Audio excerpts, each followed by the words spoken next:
तो गाइस अब तक हमने देखा क्योको ऊर्जा फेडरेशन और यूलर फेडरेशन पर हमला कर देती है और कोड होल्डर को देखते ही उसे सीड याद आ जाता है, जिस वजह से वो ह्यूमंस के साथ संधि कर लेती है। तभी लास्ट राइजर क्योको को पकड़ने आ जाती है पर क्योको उसे तबाह कर देती है। तब हम देखते हैं वो सभी लोग ग्रेवयार्ड के अंदर चले जाते हैं, जहाँ कोड होल्डर उन्हें फिर से एक जगह पर ले जाती है और उन्हें वहाँ पर एल्फ्रिया का स्टैचू मिलता है, जहाँ पर वो फिर से एक लास्ट राइजर को खत्म करते हैं। तब हम देखते हैं ग्रेवयार्ड के अंदर सिर्फ रीन, काय और क्योको ही रह जाते हैं और तब वहाँ पर वो लास्ट राइजर आ जाती है जिसने रिन को पकड़ कर रखा हुआ था। और अब आगे तब यहाँ काय कहता है, रिन क्या तुम ठीक हो? मुझे अभी अभी याद आया कि सिड मुझे इस चीज से बचा रहा था और इसके साथ लड़ रहा था और अंत में मैं पकड़ी गई और अब मैं नहीं चाहती कि मैं अकेले रहूं। चिंता मत करो, मैं तुम्हें कुछ नहीं होने दूंगा। तब हम यहाँ गोड ऑफ प्रोफेसी को देखते हैं जो कि कहती है, मुझे माफ कर दो सिड, काय मैं तुमसे किसी और तरीके से मिलना चाहती थी। तब यहाँ लास्ट राइजर काय पर हमला कर देती है पर काय उसके हमले को रोक लेता है और क्योको लास्ट राइजर के ऊपर हमला कर देती है, पर हम देखते हैं लास्ट राइजर उसके हमले को रोक देती है और उसे कैद करने लगती है। तब क्योको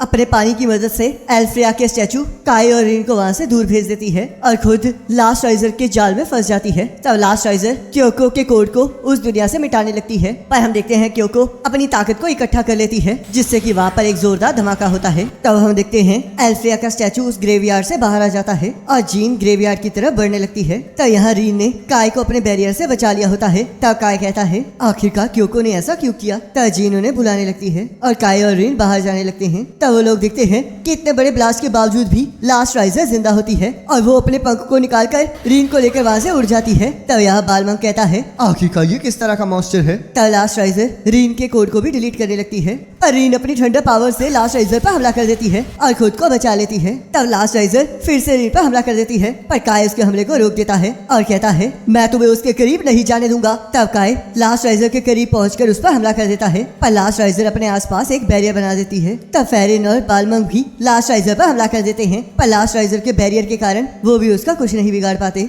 तब लास्ट राइजर उन्हें पीछे धकेल देती है और बालमंग और फेरिन अपने अपने हथियार से लास्ट राइजर पर हमला कर देते हैं। तब बालमंग सभी को लास्ट राइजर पर हमला करने के लिए कहता है पर हम देखते हैं उनके हमलों से लास्ट राइजर को कुछ नहीं हो रहा होता। तब यहाँ रेरन कहती है, ये स्पेशल फ्रेम एरो है जो कि हीट और मैजिक को एब्जॉर्ब करके दुश्मन को उड़ा सकता है। मैं इस टाइम बस एक ही बना पाई हूँ, तो इसलिए अपना निशाना मिस मत करना जीन। तब जीन उस तीर को लास्ट राइजर के ऊपर फायर कर देती है और हम देखते हैं वो तीर लास्ट राइजर के बैरियर को चीरता हुआ सीधा उसके फोरहेड पे जा लगता है और आसपास की हीट और मैजिक को एब्जॉर्ब करके वहाँ पर एक जोरदार धमाका करता है जिससे कि लास्ट राइजर का सिर उड़ जाता है। तब बालमंग कहता है, हमें अभी भी आसपास ध्यान रखना चाहिए क्योंकि हमें नहीं पता कि किस टाइम क्या हो जाए। तब हम देखते हैं लास्ट राइजर कुछ बोलने लगती है जिसकी वजह से वहाँ पर एक पोर्टल खुल जाता है। तब काय कहता है, क्या ये वर्ल्ड इनकारनेशन है? तब काय को अपने आसपास के लोग गायब होते दिखाई देने लगते हैं और लास्ट राइजर कहती है, अब हम वर्ल्ड इनकारनेशन की सेकंड शिफ्ट को स्टार्ट कर रहे हैं, जिससे कि वहाँ पर एक धमाका होता है। तब हम देखते हैं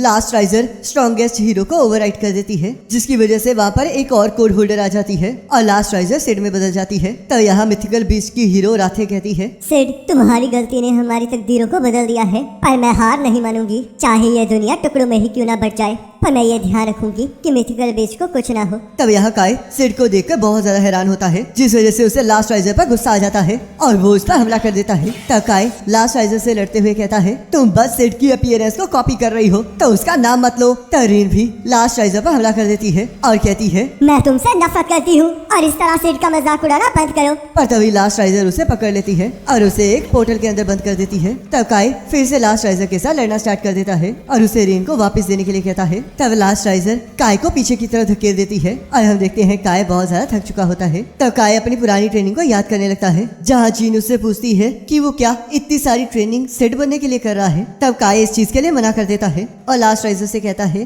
तुम सेट नहीं हो, क्योंकि सेट रीन को बचाना चाहता था और कोड होल्डर की पावर से लास्ट राइजर पर हमला कर देता है जिससे कि वहाँ पर एक पोर्टल खुल जाता है। तब हम याद देखते हैं रीन फिर से कैद हो चुकी होती है और उसे याद आ रहा होता है कि कैसे सभी लोग उसकी बेइज्जती किया करते थे क्योंकि वो किसी भी प्रजाति में नहीं आती थी। तारीन कहती है, मुझे सबसे नफरत थी पर अब मैं थोड़ा थोड़ा सबको पसंद करने लगी हूँ और ये इसलिए है क्योंकि मैं काय के साथ हूँ, तो इसलिए मैं उसके साथ रहना चाहती हूँ। और अपनी कैद से आजाद हो जाती है। तब यहाँ लास्ट राइजर काय पर हमला कर देती है जिससे कि वो पोर्टल बंद हो जाता है पर रीन वहाँ आकर काय को उसके हमले से बचा लेती है। तब काय कहता है, क्या तुम ठीक हो रीन? चिंता मत करो काय, अब मैं तुम्हारा साथ देने के लिए आ गई हूँ। तूने सिर्फ सिड की पावर्स को कॉपी किया है पर उसकी विल मेरे अंदर है और गोली फायर करके लास्ट राइजर की तलवार को तोड़ देता है और उसके पास जाकर फिर से उस पर बुलेट फायर कर देता है। पर तभी लास्ट राइजर काय के हथियार को दूर फेंक देती है और उस पर हमला करने लगती है। तब काय उसके हमले से बचकर उसके पीछे चला जाता है और अपनी ताकत को इकट्ठा करके उसे एक जोरदार धक्का मारता है। तरीन काय को उसका हथियार वापस दे देती है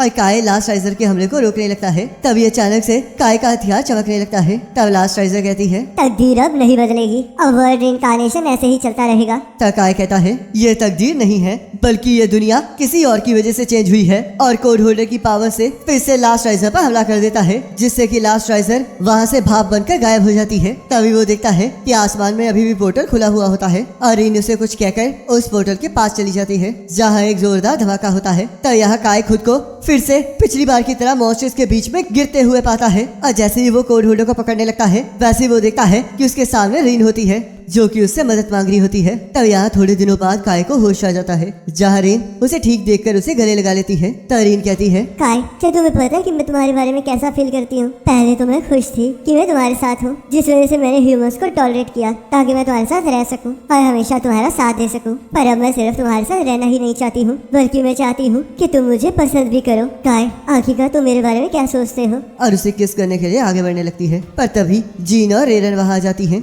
और रीन को धक्का मारकर पीछे हटा देती है। तब रीन कहती है, क्या तुम लोगों को अभी आना था? तब जीन कहती है, क्या तुम ठीक हो काय? तुम 3 दिनों से सो रहे थे। तब रेरन कहती है, जब तुमने लास्ट राइजर को मारा था तब तुम अचानक से बेहोश हो गए थे तब जीन कहती है, और इसलिए हम तुम्हें यूलन फेडरेशन के हॉस्पिटल ले आए। रेन तो कुछ ही देर में होश में आ गई थी, पर तुम अब तक बेहोश ही थे और अब हम खुश हैं कि अब तुम ठीक हो। तब रेरन कहती है, वो सब कुछ तो ठीक है, पर रेन तुम्हें इस तरह काय का फायदा नहीं उठाना चाहिए था। तब जीन भी यही कहती है। तब रीन कहती है, मैंने कुछ गलत नहीं किया। जीन भी कल रात काय का हाथ पकड़कर बैठी हुई थी और रेरन भी काय का साथ नहीं छोड़ रही थी। तब काय कहता है, आखिरकार तुम लोग ये किस बारे में बात कर रहे हो? तब यहाँ अगले दिन वो लोग फिर से ग्रेवयार्ड के अंदर चले जाते हैं, जहाँ पर वो एल्फ्रिया की मूर्ति रख लेते हैं। तब काय कहता है, मुझे लगा नहीं था कि उस धमाके के बाद तुम बची हो क्योको। तब क्योको कहती है, मैं ठीक नहीं हूँ, मैं ऐसे इसलिए दिख रही हूँ क्योंकि मैंने अपने कोर को अलग कर दिया था और अब मैं जब तक बहुत सारे मैजिक या फिर स्पिरिट्स को एब्जॉर्ब नहीं करती तब तक मैं ठीक नहीं हो सकती, और अगर मैं ऐसी ही रही तो मुझे ठीक होने में पूरे 30 साल लग जाएंगे।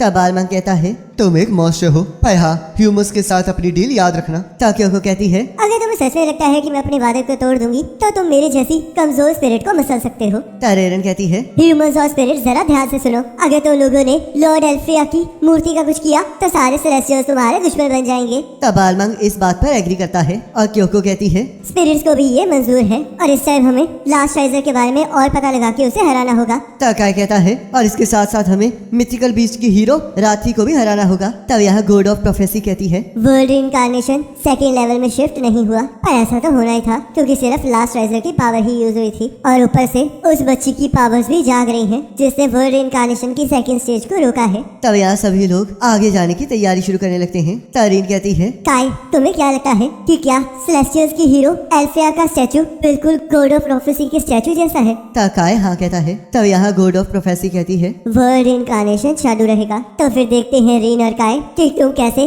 बार बार तकदीर को नकारते रहोगे। और हम देखते हैं वो स्टैचू टूटने लगता है। तब यहाँ काय कहता है, मुझे नहीं पता कि आगे क्या होगा, पर मैं सिड की तरह तुम्हें बचा कर रहूंगा और इस 5 रेसेस की लड़ाई को भी रोक दूंगा। और इसी के साथ why does nobody remember me in this world season 1 complete हो जाता है। और गाइस, अगर आप मांगा रिलेटेड एक्सप्लेनेशन में इंटरेस्टेड हो तो आप हमारे सेकंड चैनल को फॉलो कर सकते हो, जिसका लिंक आपको डिस्क्रिप्शन में मिल जाएगा। बाकी जैसे सीजन 2 आता है तो उसके फर्स्ट एपिसोड का लिंक आपके स्क्रीन पर आ रहा होगा, उस पर क्लिक करके अगले एपिसोड को देख पाओगे।